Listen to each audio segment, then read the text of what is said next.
السلام عليكم. في موضوع غريب أمس صار بحايل. زواج يدفع للي حضر 150 ريال مكافأة حضور. والله شيء غريب. هل هو بحث عن ترند أو استهتار بالمعازيم أو استهتار بالسلوك أو سلم جديد يبي يدخل علينا مجتمعنا؟ الناس تجي تعين المعرس وتدعي لهم بالبركة ويحضرون على العشاء ويمشون تشريف.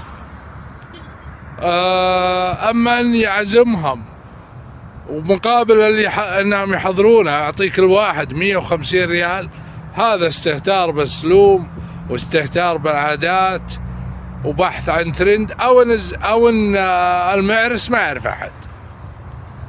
فلا صرت يا المعرس ما تعرف أحد ولا جايك أحد ولا عندك علوم على ما قال أو أصدقاء أو جماعة تحضر عرسك تخلي الناس تحضر عرسك.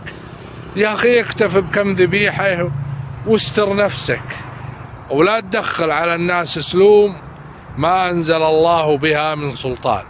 أصبح المعزوم علشان يحضر يعطى 150 ريال ولا يقول في واحد جاي ومعه 4 عيال، يعني 600 ريال، يعني 750 ريال حضور الزواج.